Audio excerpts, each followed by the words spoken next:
Lolo Nestor umiyak sa kanyang nalaman. At Rina may lupa na.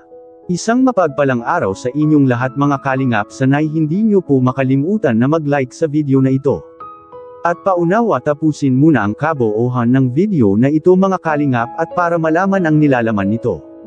At maraming salamat po mga kalingap sa pagpatuloy na pagsuporta lalo na kay Kuya Val Santos Matubang at Kalingap Rab.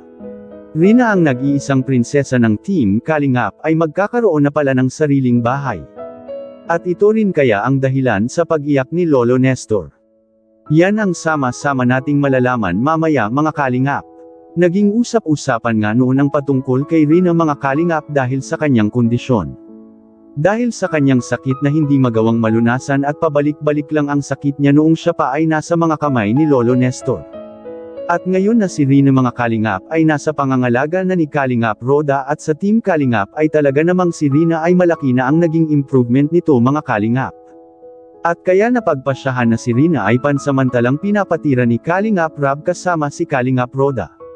At bagay na napaka-epektibo naman dahil sa pangangalaga ni Kalingap Roda mga kalingap ay makikita naman natin talaga ang improvement ni Rina ngayon. Dahil sa ibang-iba na talaga si Rina na si Roda na ang kanyang kasama palagi. At ito rin ang pinaka-concern kay Rina dati sa lahat ng nagsusubaybay kay Rina na nararapat lang talaga na si Rina mga kalingap ay ang kasama niya dapat ay isang babae. Dahil sa hindi anya magandang tingnan na ang kasama ni Rina mga kalingap sa isang bahay ay lalaki mga kalingap. Which is tama naman po mga kalingap dahil sa dati noong hindi pa masyadong nag-improve si Rina mga kalingap ay sinabi mismo ito ni Lolo Nestor mga kalingap na sa tuwing maliligo dati si Rina ay inaalalayan niya ito. At kahit na si Rina ay matatandaan natin na sinabi rin niya ito noon na ang nagpapaligo sa kanya doon sa bahay nila ay si Lolo Nestor. At hindi lang yun mga kalingap, napapansin rin ng karamihang viewers at pati na sa Team Kalingap. Na bakit sa tuwing doon titira si Rina sa bahay nila ay hindi ito umiepekto sa kanya ang mga gamot niya. Kaya napagpasyahan na si Kalingap Roda muna ang mag-alaga kay Rina mga kalingap at kung maging okay ba ang dalaga. At hanggang sa umiepekto na nga ang mga gamot ni Rina mga kalingap noong si Kalingap Roda na ang nag-alaga kay Rina. Kaya ngayon ay napag-alaman ng Team Kalingap na si Rina ay sa tuwing si Lolo Nestor ang nag-aalaga nito mga kalingap ay hindi pala nasusunod ang mga gamot na iniinom ni Rina at kaya ito ang naging dahilan na hindi tulugyang gumagaling doon si Rina sa bahay nila. At naging kampante ang lahat noong si Rina ay si Kalingap Roda na ang mag-aalaga dahil sa alam na alam ng karamihan na nasusunod talaga ang gamutan kay Rina mga kalingap.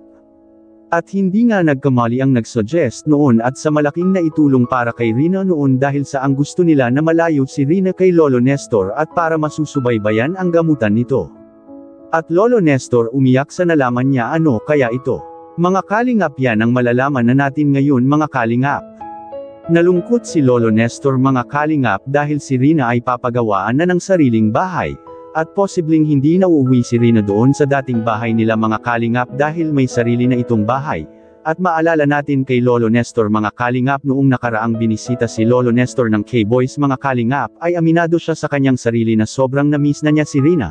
Anong masasabi niyo po mga kalingap tungkol dito? Please comment and God bless you all.